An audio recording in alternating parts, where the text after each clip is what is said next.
right, welcome back to QuickBooks Online.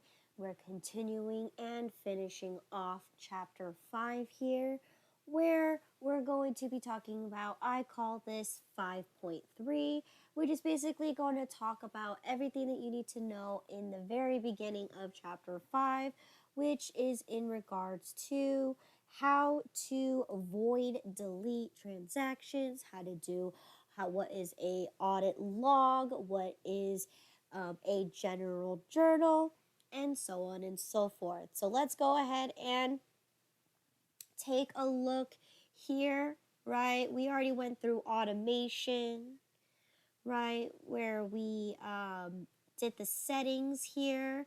We already talked about other things, right? Now, in this case, we want to make sure that we understand the difference between voiding and deleting transactions, because when we enter in things into QuickBooks, right, we have to understand that it's a program, right? And every time we add information into this program, it's collecting data to help us again, be able to manipulate the information and be able to create some kind of report out of it. Now, of course, when we're entering in our transactions, oftentimes a lot of the mistakes are due to human error, okay? Because once again, who is entering in the information into QuickBooks? You are, right? The user is making those errors, and oftentimes it could be by accident. You might have pressed the enter button and it can automatically save the transaction for you automatically, or you might have forgot to add in any extra information. That is where, again, you can accidentally save things, and of course, maybe we accidentally put a transaction in there and we weren't supposed to. Maybe you, instead of putting in an invoice, you put in a sales receipt. So for any mistake that you do, because it is a program, you have every capability to void, delete, edit your transactions, whatever it is. So again, we've done many examples where I might have forgotten to put in a transaction in there, or for instance, I forgot to categorize one of my transactions. So all I did was simply go to the transaction that I just recently done, and I would, so for example, right, if I forgot to record information on this invoice, right, all I gotta do is just go to find the invoice, click on it, right, and I'd be able to edit the information as I please, whether it's I forgot to change the date, I forgot to add the sales rep, for whatever reason that you need to edit a transaction. Maybe I misspelled the sales rep's name in there, I forgot to add a class in there, or maybe it wasn't the Walnut Creek location, it was a San Jose location. For whatever reason that you need to modify your transactions, you could do it at any given moment in time. Nothing wrong with that, okay?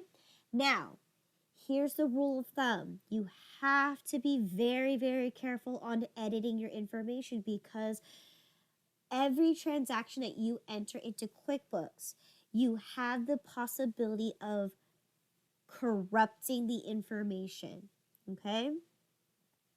So for instance, right, if you made a mistake in a number, yes, you can go ahead and change it. And what happens is, because one transaction is linked to multiple different accounts.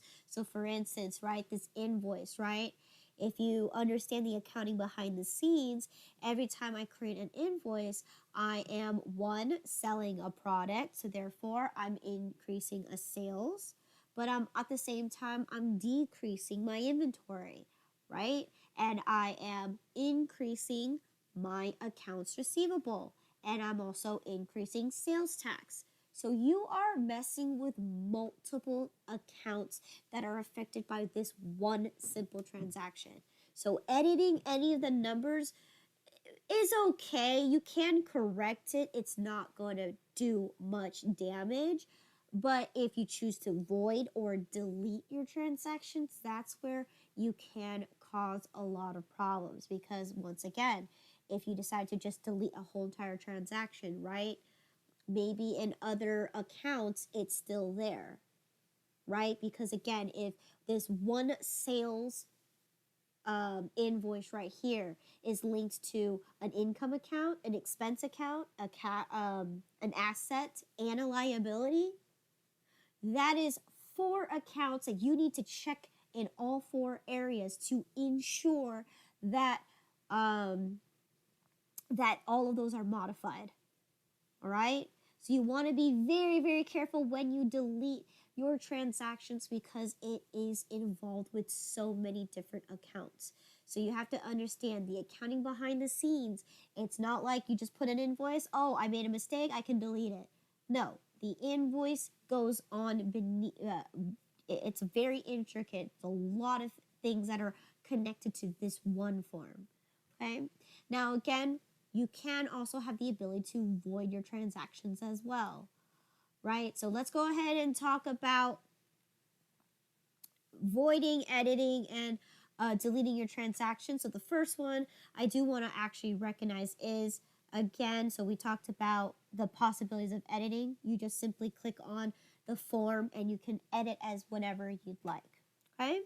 Now, I also want to show you a really unique feature that you can do to also help you save some time, which is making copies of a particular form.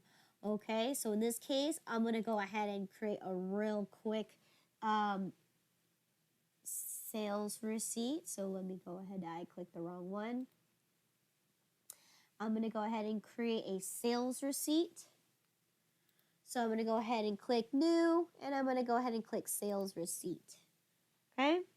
And the first example I'm going to show you here is I'm going to create an account for just a random in-store customer, right? So I'm going to quick add them, and it's going to be for February 1st. Mike Mizuki was their sales rep, and they paid with cash. Okay? So once again, I'm going to create another account for in-store customer, right? Because oftentimes when you do sell a product or a service and you have an actual store, you have the possibilities of having random people just come into your store and purchase things from you. So in this case, I'm going to call this in-store customers. So I'll put in-store customers. Okay? Do I have information on them? No, because they're just random people. So I go ahead, I quick add them, and let's go ahead and say they purchased from me on February 1st. Okay? Who was their sales rep? It was Mike Mizuki. Okay? Sales order number. In this case, sales order number 1010. They paid with cash, and you're going to put that in the payments to deposit for the Walnut Creek location. Okay, so again, sales receipt number 1010, Walnut Creek location. What was the form of payment? This is for retail, because they purchased it in store. And again, what was the form of payment that they paid? They paid with cash, and it's going to go to the payments to deposit, right? And let's see what they purchased from me. So in this case, they purchased a 5x7 metal picture frame and a pack of photo paper. Okay. We're going to charge them sales tax for the Santa Clara County. So total is going to be $38.59. So once again, they purchased a 5x7 metal picture frame. They want one of them, and they wanted a photo package. Oh, sorry, photo paper. So one of each. Okay, my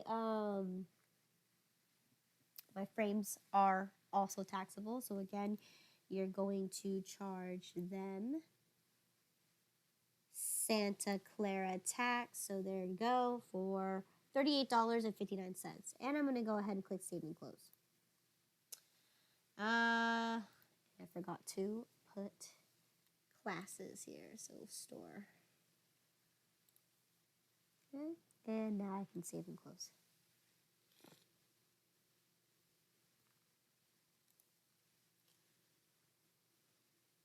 All right, so there you go. I have my in-store sales right here. Let's see. Charge, payment, charge, sales receipt for February 1st to in-stores customers. So what I can do here is if I have another in-stores and they end up buying the same exact stuff, I can click copy. And if I click copy, it's going to go ahead and create a second, an identical invoice with the same exact materials, right? All I have to do is I'm making another copy of this sales. And I can say that my customer, another in-store customer bought the same exact thing the very next day. Or, you know, I can make them say on the 5th, they bought the same exact stuff. Okay? So, and this time they paid with a credit card, right? You can just make your minor changes on there. So in this case, right, we can say in-store customers, right? But this time I can say that we sold to them on the 5th and they decided to pay with their credit card. Same thing, Mike Mizuki was on there for a credit card payment. So again, this one just basically gives you a reminder that you have to make changes to other stuff like the date here in this case, invoice or sales receipt 10/11 is already done for me. So again, if everything looks good, I can go ahead and click save and close. So again, you can make copies of transactions, right? So I can do that. I can copy an invoice. I can copy a bill. But that's pretty much it. You can't copy charges for some reason, even though like if I could have, I would have, and I would have showed you, but unfortunately I could not make a copy of the delayed charge. So you can only make copies of invoices and sales receipts and things like that, right? And there you go. Now, let's talk about the difference between voiding and deleting. So again, if I need to delete a transaction, you need to be very careful on that because again, we talked about how it can affect your transactions. But let's say I want to void a transaction, right? So what's the difference between voiding and deleting? Because they seem to do the same thing, right? Now, when I void a transaction, what it does is it basically undoes the transaction, meaning it's as if that transaction never existed, right? By reverting everything that you did. So again, just like voiding a check, voiding a payment, right? What you're doing is you're canceling it out, right? You're zeroing it out. And here's the catch. When you void a transaction or zero out a transaction, right? You still have the transaction information there. Only difference is they just become zero. Okay? So in this case, let's go ahead and take that look at that Satterley wedding for that Greg and Andrew David. Okay? Transaction. So let's see. Here we go. Let's see. Satterley wedding right here, right? For the Andrew and for the 19, right? It says right here that they owe us right now $785.12. So what I can do here is I can click this more actions and I can void this transaction. Okay? I can even click on this Satterley transaction, right? and I'd be able to void it by going down to the window and clicking more, and I can void this transaction. What this would do is this would void the transaction completely, meaning I will zero it out.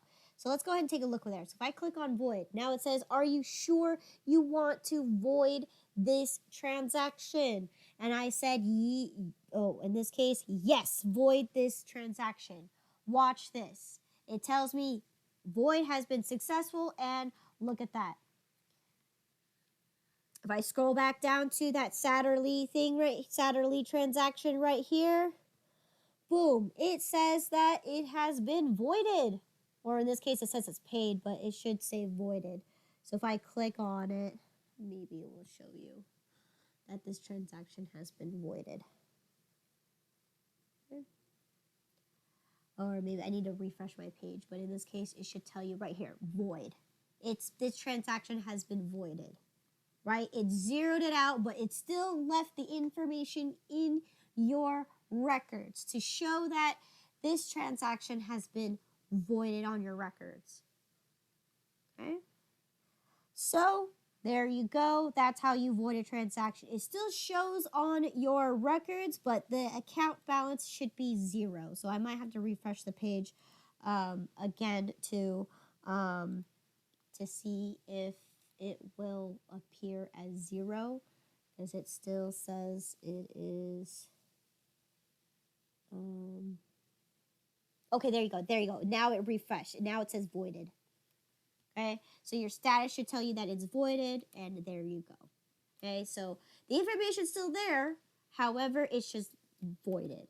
Now, if you delete it, it will permanently get rid of the transaction as if, once again, it has never existed ever. So again, you want to be very, very careful on deleting your transactions, because oftentimes what you notice is that, yes, we're humans. We make mistakes. Deleting is probably the most easiest resolution you can do, because then you can just start over and redo your transactions. But in the eyes of an accountant, if you decide to do that, right, what happens is that accountants or tax accountants, they see that as a way that you're trying to manipulate the financial information. So unfortunately, in the eyes of someone outside the company, or in this case, a tax accountant, when they do your books and they see that you deleted a transaction, right, they're most likely going to assume, why is this person deleting a transaction? What is the reason? What is the cause of this deletion, right? Okay, is it for intentional fraud, or is it for, to fix a mistake, right? That's a question that a tax accountant will look at when they look at your books and see that you've deleted a transaction. So it's very important that you do know that, unfortunately, if you are working for a company, deleting is a big no-no. The safest bet to do is just void the transaction. Okay? So next thing I'm going to talk about is an audit log. Okay? What is an audit log? So there's 2 ways you can get to it. You can either go through the reports on the left navigation bar, or if you go to the gear icon, you do have it right here under Tools, Audit Log. So once I pull that information up, this is what it tells me here. It tells me who has logged into this profile, who has made changes to this profile, and so on and so forth. So again, this is also what your tax accountant or anybody who is looking at your books, especially with QuickBooks Online, they can even pinpoint the exact person who deleted that transaction. So again, if you're intentionally trying to fraud, then this is gonna be one of those things that you can utilize to see the activity of the users that are using the current file and what transactions they're plugging in and what they do. So if you're deleting something, it will show. So as you can see right here, activity, it just showed me that I voided a transaction, right? I voided a transaction, it tells me the exact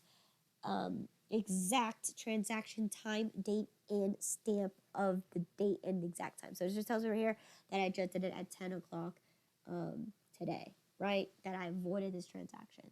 So unfortunately, this is one of those things where an audit log is very powerful. And of course, this is something that, again, whoever the admin of the QuickBooks online profile, right, whether it is the accountant themselves, they're the main primary user, they get to see the other user's activity on here. So again, it records all the way down until the day that you started this exact file. So you can even filter the dates and times and things like that to see how many people have logged in, what was the activity behind the scenes, and so on and so forth. Okay? So that's an audit log for you. Okay? Now, what is a recurring transaction? So again, a recurring transaction is going to be where if you have something that appears to be, whether it's a second bill, a third bill, a fourth bill, right, on the same exact type of transaction. So for instance, rent expense, right? If you're constantly getting the same exact bill for, the same exact amount from the same exact landlord, right? But the only difference is the date, right? That's called a recurring transaction or a recurring bill because in this case, right, that's something that you can also save some extra time on. Instead of having to re-enter all that same information over and over and over again, right? You can create what's called a recurring transaction where you get to save the bill and be able to produce the next one for the next following month. So again, you can either you need to create the bill in the first place, or if you want to, you can also identify a bill that you've already done. So in this case, here, this is the example, right, that we did one earlier in chapter 4, where we made a payment to the National Bank for the loan, right? I'm going to go ahead and try to look for this one, and I'm going to make this a recurring bill. Now, again, there are many ways that you can make this recurring, right? You can either locate this exact bill and basically go down to the bottom of the window and you make it and set it as a recurring bill. Or you can go up to your gear icon and go to all lists, and you should be able to do your recurring transactions there, or right here, right, recurring transactions right here. And this is where you can create your recurring transactions. Okay, whether you can re-enter in a new bill, or you can go ahead and select a previous one that you've already done and be able to set it up as a recurring bill as well. So in this case, I'm going to go ahead and locate the one that I already did. So I'm going to go to expenses. I'm going to go to all expenses and locate that recurring bill. So that one was the National Bank. So right here, I'm going to go ahead and click on it for the National Bank expense here. Okay, so this is for, let's see, this is the general journal, so no, not this one. Okay. We want the one for the National Bank. National Bank, where we made a payment to a loan. Okay, hold on.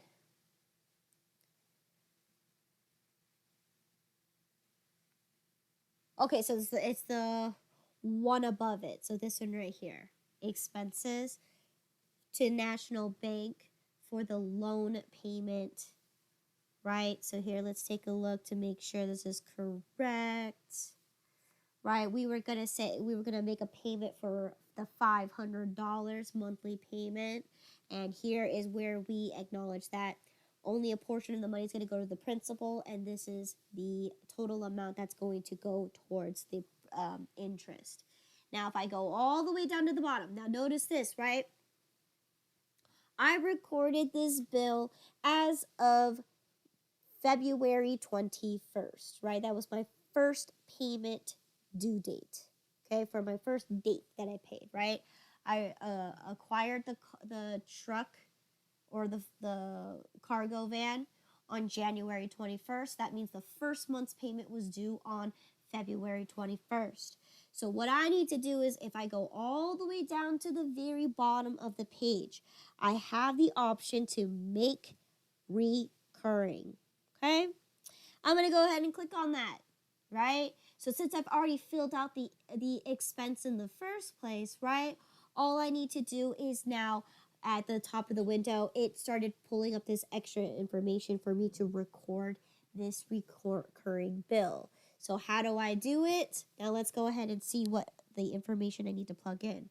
So it says here, making sure that it is a national bank. Now this one, there are 3 types of recurring bills or recurring transactions, right? You have reminders, okay? And you have scheduled, and then you have unscheduled. So those are the 3 types. So making sure that you understand what those differences are.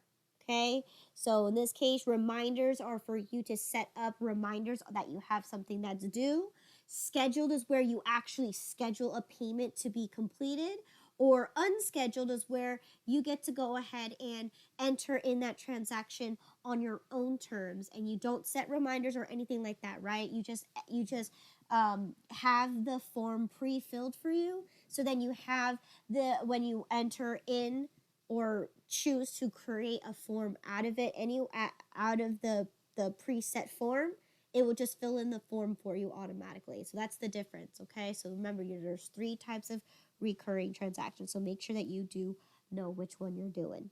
So in this case, I'm going to go ahead and do a set as a reminder, and it's going to be 5 days before the actual due date.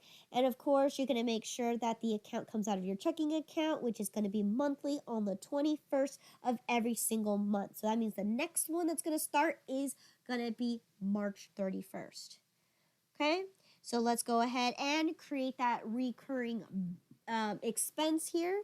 So once again, right, to the vendor is going to be National Bank. The type of recurring transaction is going to be a reminder. Okay, you remind me in 5 days before the bill is due.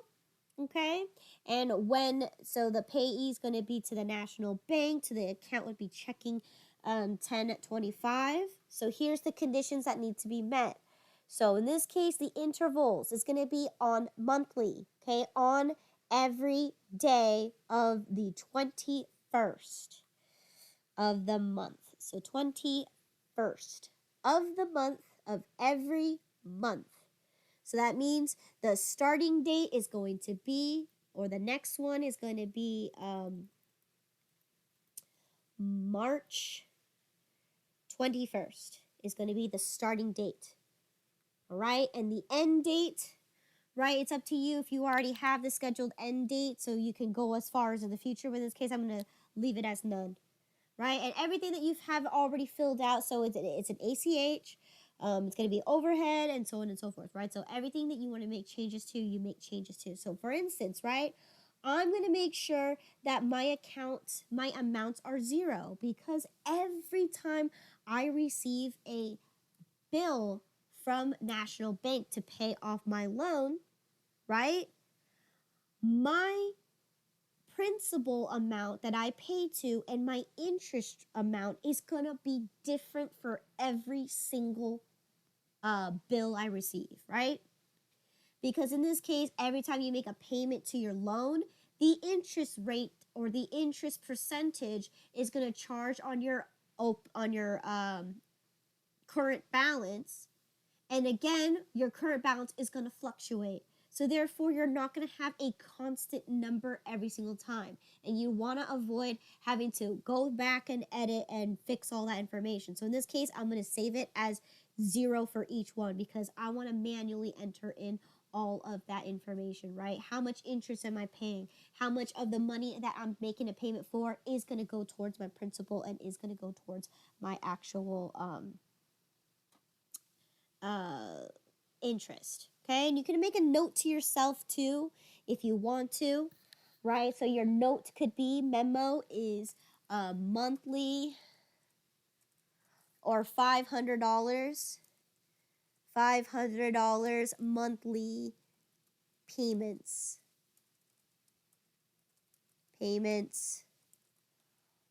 on cargo van loans, just so then you can remind yourself that the total amount should be $500. Now if you choose to make more than a $500 payment, at least you have a note right here saying that if you're trying to pay everything off in a constant rate, I pay $500 every single time. Okay, so when everything looks good, you could go ahead and save the template. Okay, so once I save that template, okay, hold on, something went wrong. This recurring start date can't be before today. What does it mean can't be before today?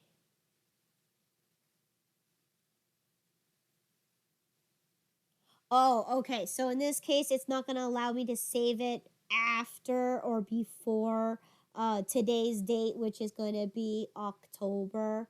So in this case, I mean,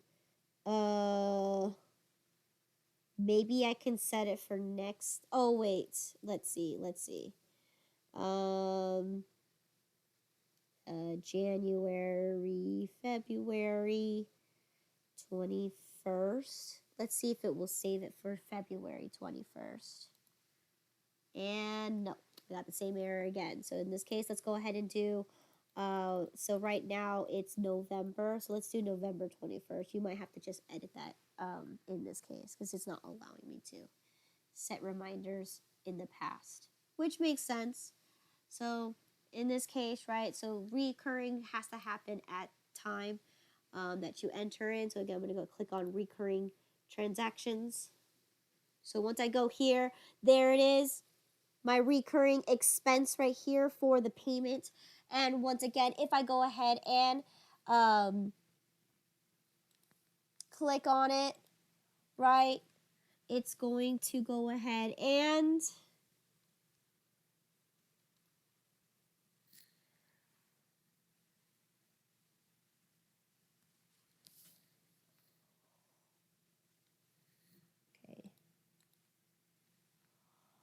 so let's go ahead and says pause, skipped next day, delete.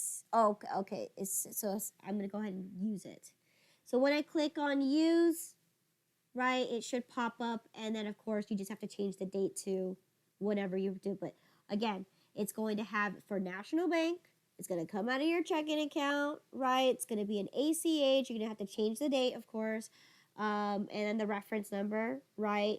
Once again, and you're going to edit the information, right? Because I saved it as 0, remember?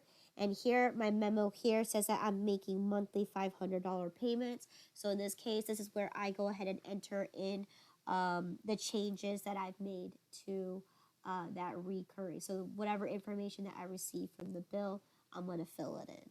Okay, so again, whether, because in this case, we have to remember that the interest and the actual portion of the money that's going to be paid towards the interest is going to be different. It's going to fluctuate. So that's the example of making a recurring bill. Now, recurring expense or recurring transactions. Now, again, let's go ahead and see what other types of recurring transactions I can create. So again, all you have to do is just click on it, right? You click on the more actions, and I'm going to use this, okay, to go ahead and create that template or recreate that template for you. So again, that's another way to just save time on all of that. So I click on new, and it's going to ask me, what do I want to create? Okay, I can create a bill, I can create a non-posting transaction, so general journals, you can make a bunch of those. You could do a check. Right now, there's a few things and rules and regulations when you're making a recurring check. Okay, you can't make a recurring paycheck because again, your employees are going to be paid different rates. Okay, but you can do like a regular check. So if you need to make a payment to, maybe you need to make a monthly payment to somebody, right? And it's the same amount of check every single time, then you can issue or reissue a recurring check. Okay, you can do a deposit, you could do an estimate, an invoice, and so on and so forth. So you can make recurring transactions happen. Okay. I'm going to go ahead and click cancel. So again, that is recurring transactions. So the last thing I'm going to show you here today is going to be journal entries, okay? So journal entries is going to be the most powerful tool. Let me rephrase that. It's going to be something you should know as an accountant how to use it. Because ultimately, in my opinion, it is, to me, one of the most powerful tools that you can have, especially because it allows you to manipulate QuickBooks in ways that it makes QuickBooks work for you. Because the powerful thing about knowing how to do a journal is understanding how a transaction works. How does a transaction affect a business? And this is where the accounting model is going to come into play. Knowing when to debit an asset and when to credit an asset. So in this case, right, as an accountant, the general rule of thumb is at least have some kind of basic knowledge on how to utilize a general journal. Now, once again, the purpose of using QuickBooks isn't to just enter in all your transactions manually by doing your journal, right? They make it so simplistic that, again, QuickBooks isn't always necessarily for accountants. It could be for anybody who just wants to be able to understand that I need to bill somebody, I need to receive a payment, boom, boom. That's all I need to know. I don't need to know the accounting behind the scenes. But because the importance of using QuickBooks as an accounting program, right? And being able to understand the background knowledge of how a transaction works, you are able to have the upper hand and the ability to manipulate QuickBooks again to work for you, not the other way around.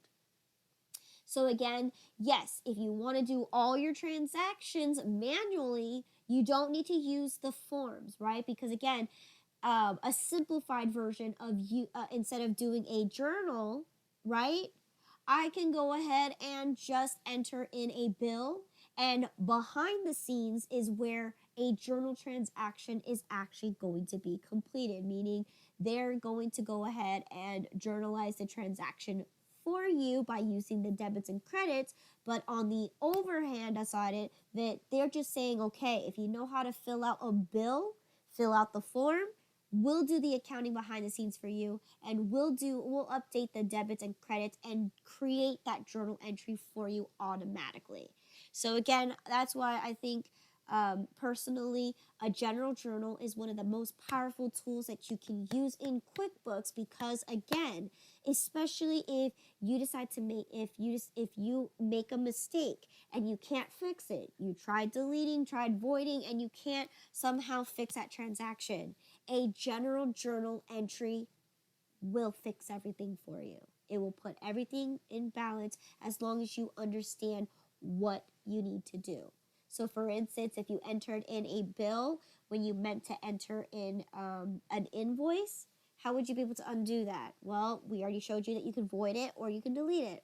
Or you could use a general journal and manipulate the information to correct that mistake. Okay? So let's go ahead and take a look at our very first general journal here. Since we've already done a general journal entry previously in chapter 5.1, where we had to enter in our loan. Okay? This one is for the use of entering in beginning balances. Okay, so something that you should have touched upon in chapter 12 when you were setting up your account balances and setting up your chart of accounts and setting up basically the company file for an existing company, right? That's one of the things that it says is here, that to create all of those opening balances, you need to do a general journal entry. Okay, now again, general journal entry doesn't stop here, right? This isn't what a general journal is necessarily used for in QuickBooks. General journals are actually used to make adjustment entries, and we'll learn about that in chapter 11. When we close out our books, we need to use our general journals to make those adjustment entries, so then we are able to once again manipulate the information but also prepare for the next accounting cycle. Okay, so first let's go ahead, and we've already seen this before. You go to the plus new icon and click on journal entries under the very far right column. So this is what it should look like. It should give you a list of all the accounts, and are you going to debit or are you going to credit the account? So once again, we're going to utilize this to enter in opening balances.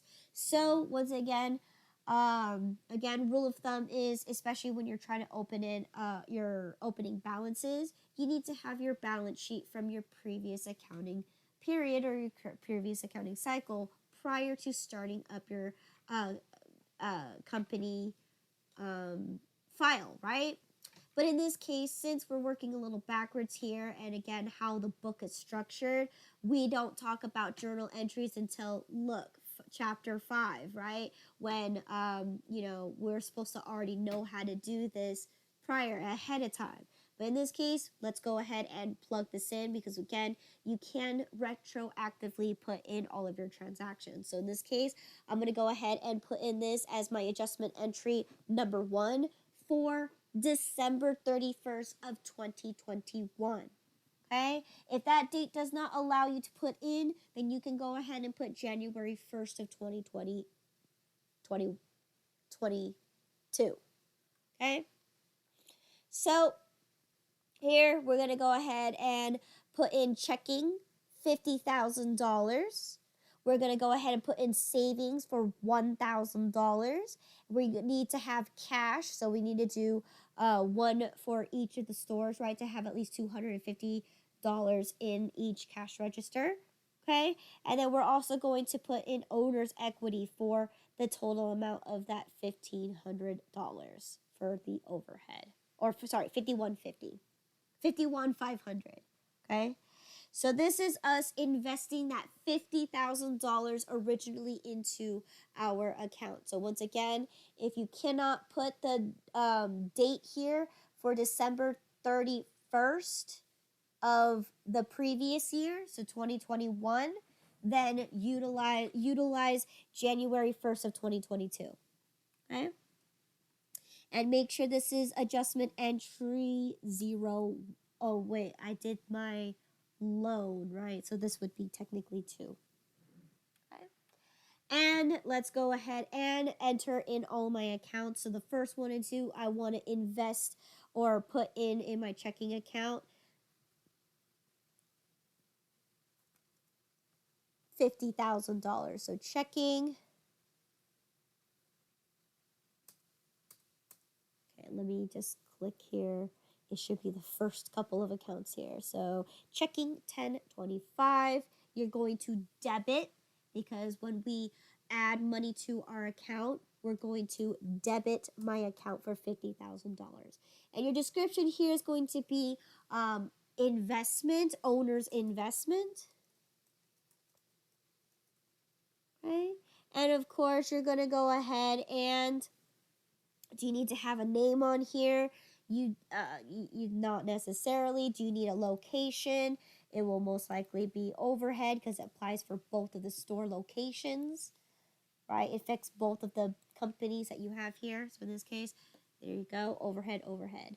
Now the second one is you want to have a savings account. So let's see, you got Visa, sales, discount here. Okay, let me just click on this.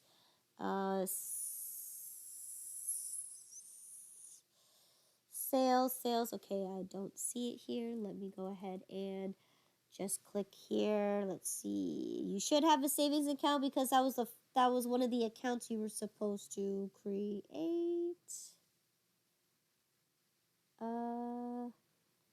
I have accounts receivable, cash. Let me see if I type in SAV. So I don't have it, so I'm going to have to create it. So this is going to be a bank account for the savings. That I don't know why that didn't save in there, but you should have a savings account, right? That was one of the accounts you should have set up. So savings, okay, for $1,000. Okay, so savings, description should be savings. Okay, I'm going to click there. Okay, so you have a savings account for $1,000. So once again, this is your bank. Okay, and once again, you could put savings,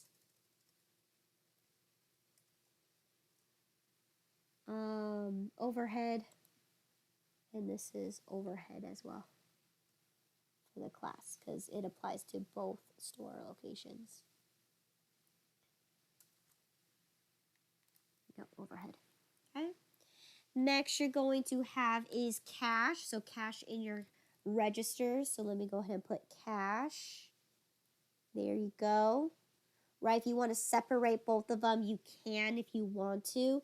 So then you know that $250 is going to go to one store location and the other one's going to go to the other one. But if you don't want to, that's fine. You can keep them separate. Okay, and then I want to put cash in register. Okay, but if not, you want to just have both of them to just be under one account, you can also do that as well, right? So overhead. Okay. All right, but in this case, if you want to have it for each of the stores, you can do two separate lines for them. One of them is for the Walnut Creek location, and the other one is for the San Jose location. You can do that, and this is not overhead, it's store. Okay.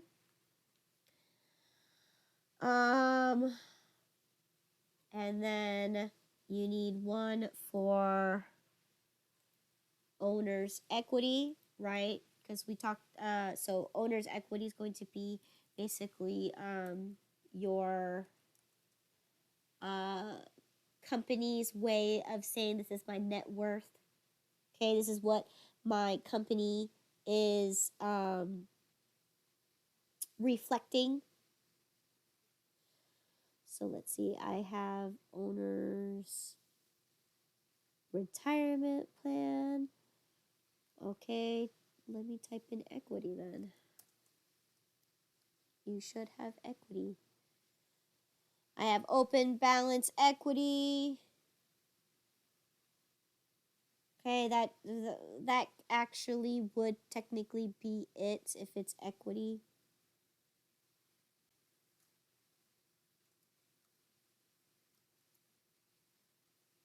So in this case, I only have an open balance equity. That should be fine for now, but again, we'll actually change this, or let me see if you have retained earnings. Yes, you do.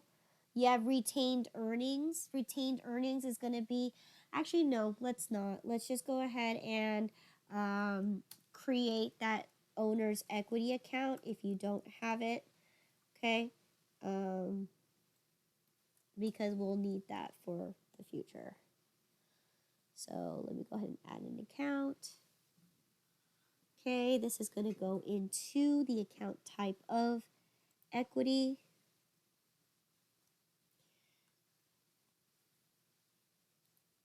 Okay, what is this called? This is going to be called owner's equity. Right, description is going to be owner's equity.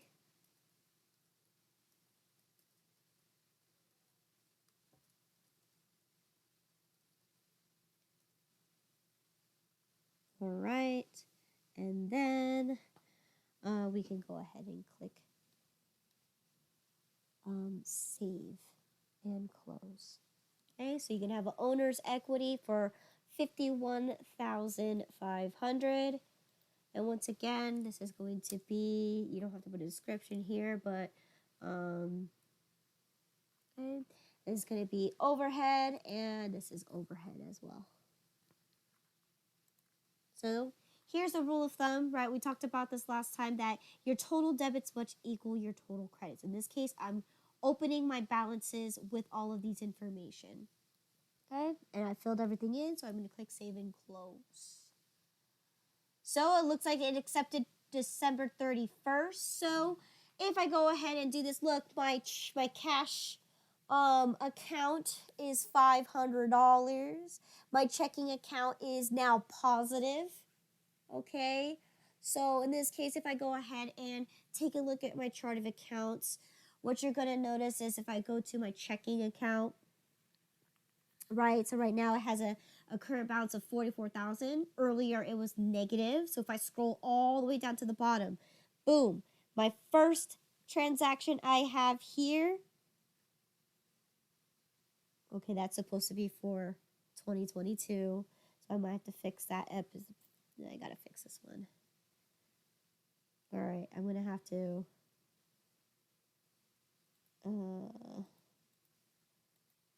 I'm going to have to edit this transaction. But anyway, that's supposed to say 2022, not 2021. But if I look here, right, under my adjustments here, I should have started out my account with $50,000.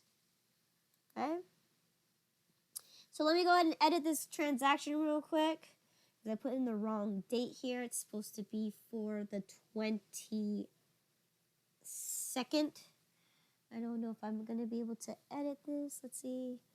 I can delete this. I should be able to edit this, and it won't allow me. So in this case, I may have to delete this transaction and re-enter it in for the 2022. It's supposed to be for 2022. Because that makes no sense that I'm paying as of last year for this year. So I do need to make sure I change that. Okay. So there you go, right? But in this case, if I were to start out, I should be starting out with $50,000 and so on and so forth. Okay. All right, so that's the last thing that I have here. So let's go ahead and talk about the review questions for Chapter 5. Okay. So in Chapter 5, we talked about everything in terms of what you can do for transactions. You can make copies of transactions. You can delete them. You can void them. We talked about customers, what you do with them, right? If they make a refund or if they can no longer pay, right? You can write off bad debt. And of course, you can also, we also talked about how vendors, right? What happens when you need to return products and services to a vendor. All right, so here are the review questions. So again, we're going to go over the multiple choice. Select the best answers for each of the following. So number 1 says, a customer statement, what does it do? So in this case, let's take a look at all the answers. Letter A says, provide summary of all account receivable activity for a customer during the period of that you specify. So in this case, letter A seems to be the correct answer here, all right? That is exactly what a customer statement does. It gives you the account activity balance for a customer over a specific period of time, okay? B says are not available in QuickBooks Online, which is obviously not true. And then C says automatically assess and calculate finance charges for overdue. So again, no, it doesn't do that automatically and should only be created and mailed if the customer's balance is over $500. In this case, that's not true. It could be anything. It could be even if the customer owes you 1 penny, right? But you get to choose if you want to print out that statement or not. So again, in that window, you can check mark whether you want to have that person have that statement or not. So in this case, letter A is the correct answer. Number 2, when you purchase a vehicle, okay, you should code the purchase to, okay, an expense account, okay, in this case, what is typical of a purchase of a vehicle? It has the value higher than $2,000. So in this case, it says right here a liability account. Now, remember, a vehicle is considered you purchasing a type of asset, right? Because you're going to own that vehicle, but you owe the money to the bank. If you take a loan, oftentimes you will have a vehicle loan. Letter C says a current asset account. In this case, it wouldn't be a current asset because you can't sell it within 24 hours and get money out of it right away. So here you go. Letter D says a fixed asset account, which is letter D because a fixed asset is going to be anything that is a property, plant, or equipment. Property, right? Fixed asset could be PP&E. Property is going to be your land, your sidewalks, your streets, okay? Your plant's going to be your building and everything inside your building, so furniture, desks, tables, couches, and your equipment's going to be anything that helps you in your operations, whether it's a printer, a computer, right? A vehicle, right? So it is definitely going to be considered a fixed asset, right? Number 3, okay? What is the best way to write off bad debt? Okay, so let's take a look. Letter A, you're going to delete the original invoice. No, that is not how you write off bad debt. B, you're going to create a credit memo using the bad debt item and then apply that credit to the past due invoice. Right? B sounds like the correct answer here. Letter C says you're going to create a credit memo for the amount of the past due invoice and then retain it as an available credit. No, right? Because if a customer owes you money, you're not going to say, hey, come back to my store and buy more. So C is definitely not going to be the answer. D says any of the above. So in this case, we already eliminated answer A and answer C. So your correct answer here is letter B. You're going to create a credit memo and use the bad debt expense item and then apply that credit to your invoice. All right, number 4. Number 4 asks, okay, in which of the following situations would you create a credit memo? So let's take a look. A, you would need to record a cancellation order that has already been invoiced. That seems correct. Letter B says a customer returns merchandise and wants a return credited to a future invoice. That is very possible as well. All right, and then letter C says an old invoice is on the books, okay, in a past period, and of course it will never be paid. So in this case, a bad debt. So in this case, D, all of the answers are going to be correct. Okay, all of the above. Number 5, okay, the audit log. What does it do? A says can be turned on and off. Okay. Not sure if you can do that or not. B says only shows the most recent changes to a transaction. Okay. Letter C says it is found on the plus new icon menu. That's not, I don't think it's there. Right, we said the gear icon or the reports icon or the reports on the left side.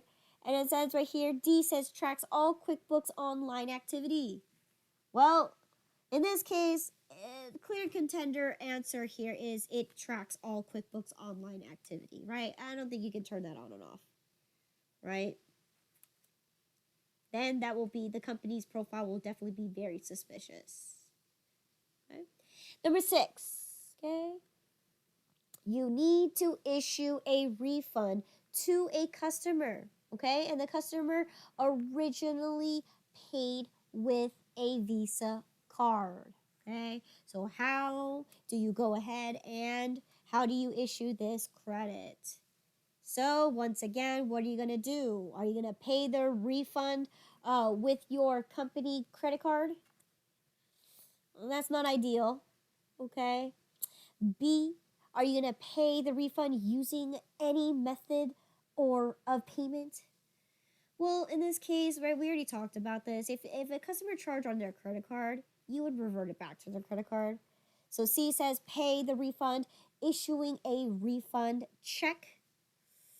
Or D, would you pay the refund through the customer's credit card? So again, there are some legal issues on giving a refund to a customer by issuing them a cash or a check if they paid with their credit card, because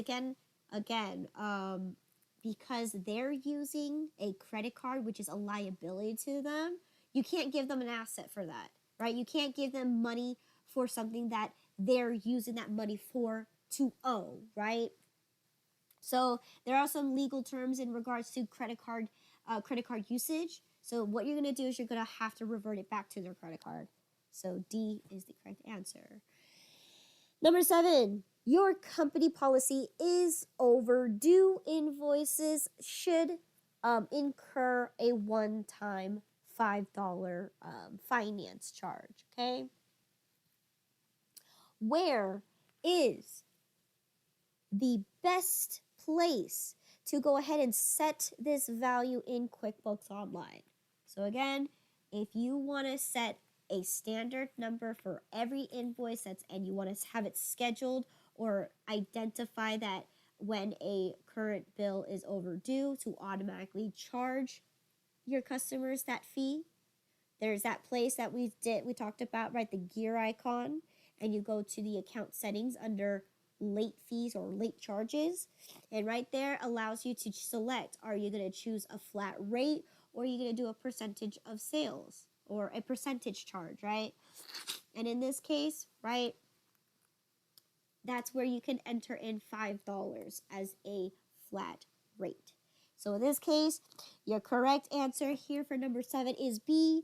You're going to enter in $5 flat rate in the late fees section of the account and settings under the gear icon.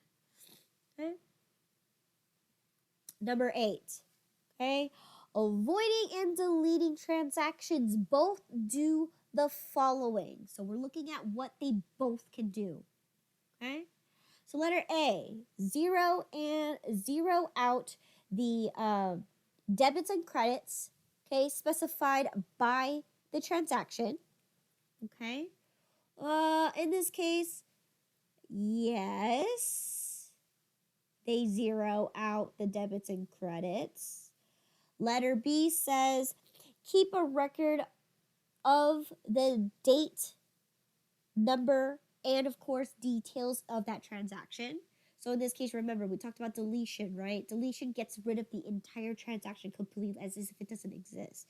Where voiding leaves a track record of that transaction, right? So that is something B does, or B does what voiding can do, but not deleting. So we're looking at what both deleting and voiding can do, right? So in this case, B, only voiding can do this. C says completely remove all details of that transaction. So again, deletion does that. So C only fulfills what deletion does. Okay, and then D says both B and C. So in this case, letter A would be the correct answer here because they both do this, right? They both zero out the debits and credits. Okay. Now remember, they both may zero out those debits and credits, but do they reverse every single transaction that one transaction that you entered in there is linked to? We don't know. You have to make sure that you confirm all of that transactions, okay, and what that transaction is connected to. Number 9, okay, when a vendor credits your account, you record it in A, an expense form, B, a bank deposit form, C, a vendor credit form, or D, a credit memo form. So again, A and B are obviously incorrect. You don't record an expense for a vendor credit, right? And you definitely don't record a bank deposit for a vendor credit, right? They're giving you a refund. It doesn't go back. It doesn't get put into your bank deposits, right?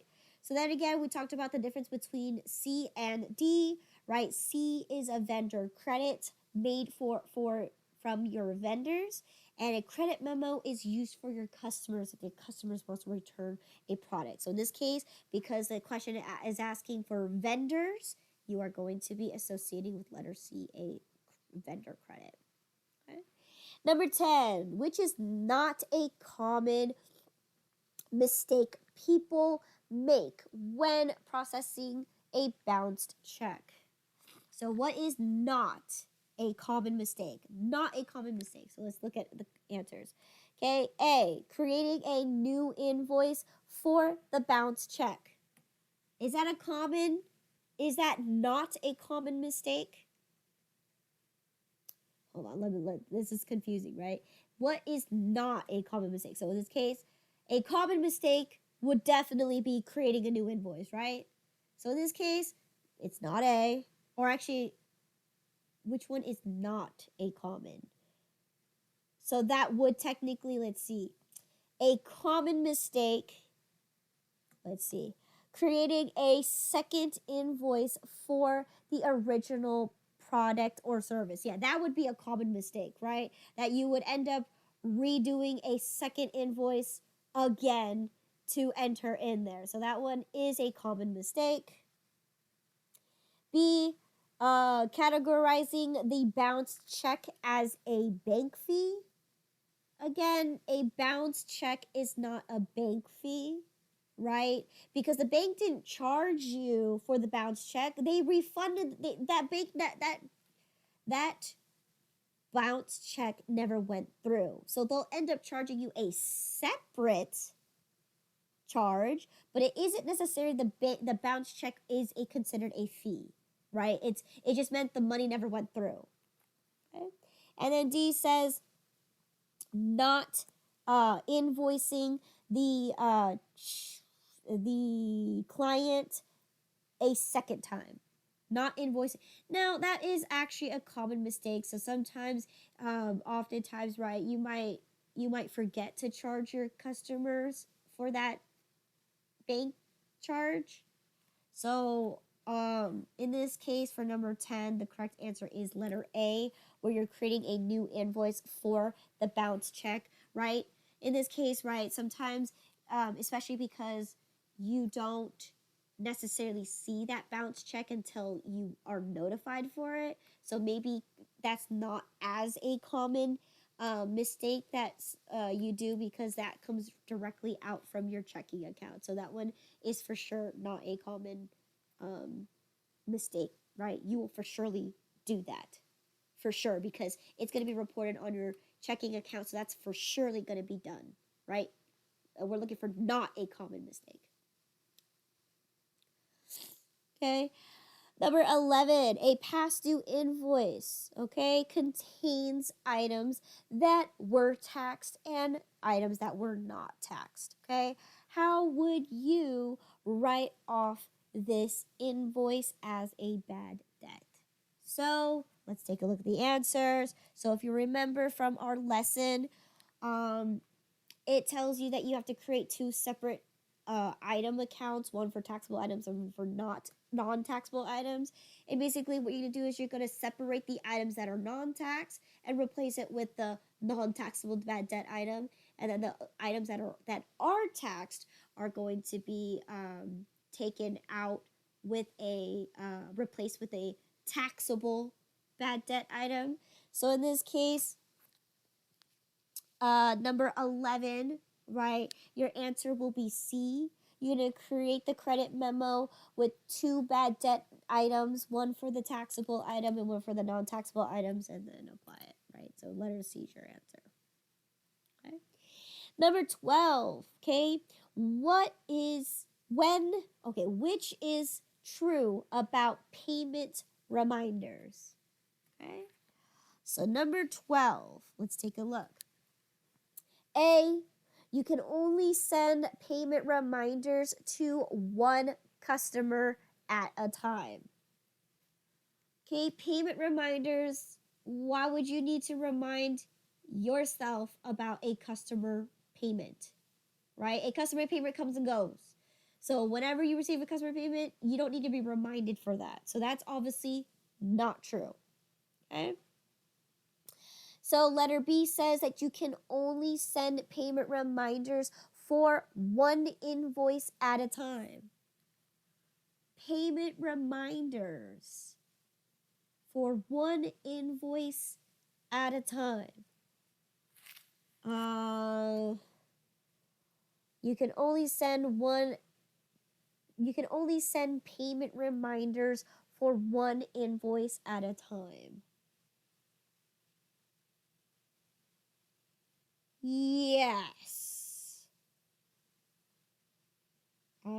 Okay. Letter C, let's see. You can set up a payment reminder for a specific customers. In this case, no, you can't set up one for specific customers, right? You can't tell them that you can't set up payment reminders for specific customers. No, it can only be on the selected recurring transactions, right? It has to be a bill, invoice, or any of those, right? You can't actually designate it for a specific customer.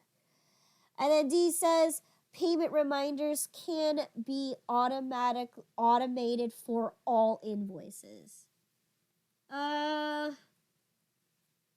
Not for all invoices, because again, there are some invoices that you want to have reminders for and some of them you don't need to. So it looks like letter B would be your correct answer for number 12. Okay, actually number 12. Wait, we said 12, right? You can only send payment reminders for one invoice at a time. Well, in this case, right, that's not true either, because again, as long as you make as many invoices, you can set reminders for almost any invoice. It doesn't have to be one at a time. Okay? So, let's see. So, in this case,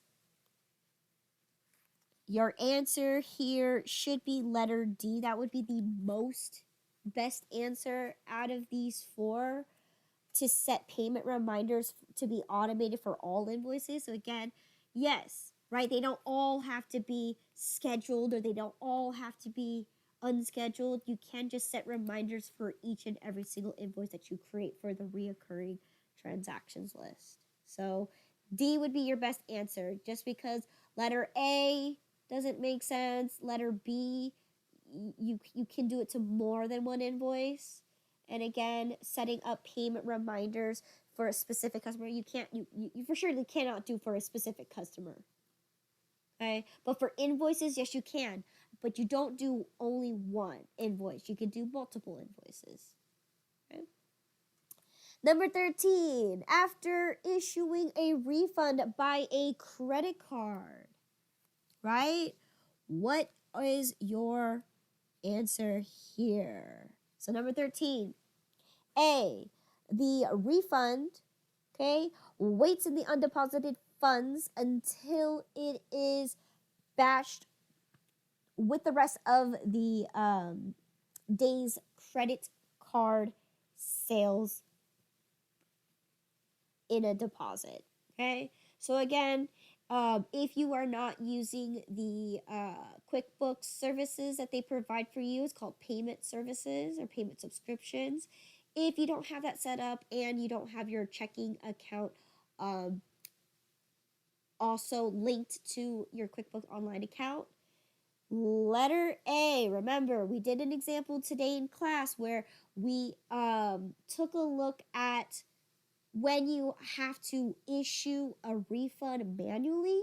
It has to be you want to make sure that you have to call your credit card company, tell them which transaction, what is the amount you're refunding, and which account you're refunding. So in this case, when you do go into the undeposited funds, you need to ensure that you make that deposit through, so you issue that money back to your original customer, right? So letter A is actually correct here.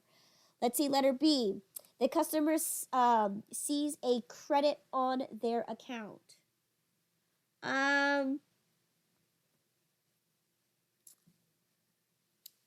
In this case, again, this is looking on the customer's standpoint. We don't see the customer's standpoint. We only see our books. Okay? Letter C. So, again, the checking account is reduced by the amount. It will be after the deposit. Okay, and then D, the total funds on the refund is $0. No. So letter A, right? You need to go ahead and validate that through the undeposited funds account. Okay. Number 14, okay, which of the following is true? Okay, number 14, which of the following statements is true?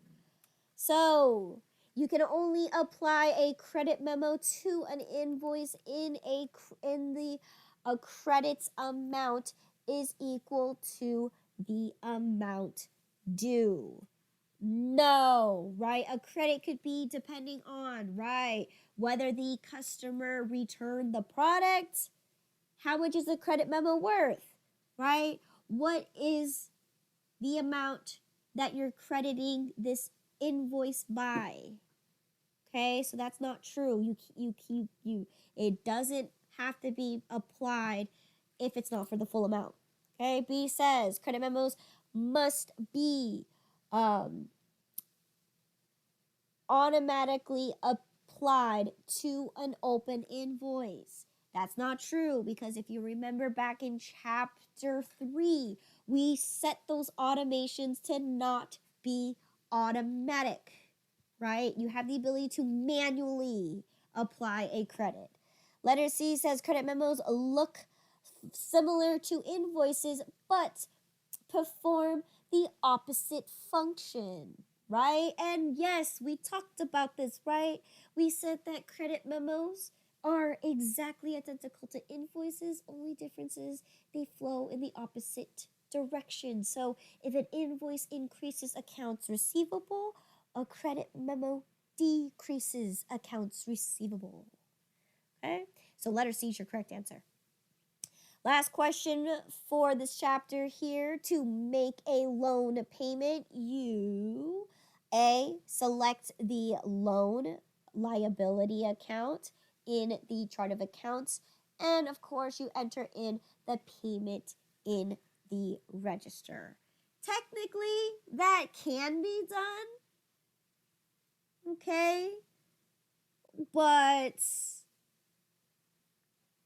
I wouldn't say it would be correct, because there's multiple other things that come along with a loan payment, right? Because you're not going to make the payment and all of it's going to go to the principal, right? So in this case, technically, yes, you can do it that way, right? It's not wrong, but it's only wrong because not the full amount is going to go directly to the principal.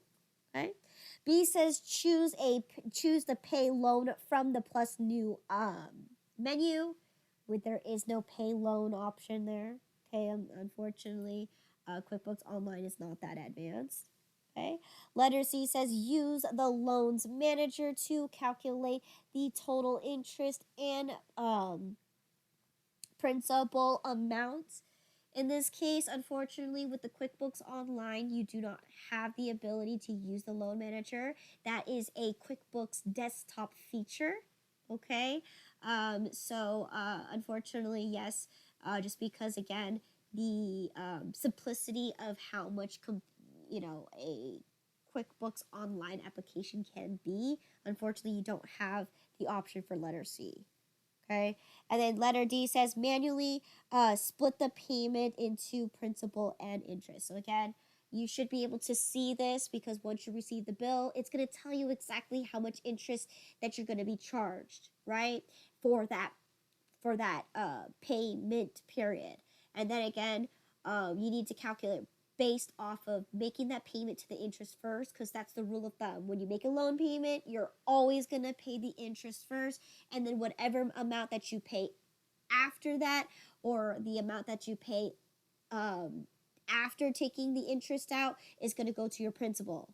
However, your second payment, so if you're in the same payment period, right, and you make a second payment to your loan, you can actually call up your bank and ensure that that second payment goes towards your actual principal. Okay, so that's the rule of thumb there. But you would have to manually split up the amount for the principal and the amount for the interest, because that's just the rule of making a payback to a loan, is you always pay the interest off first. Okay. All right, and that concludes chapter 5.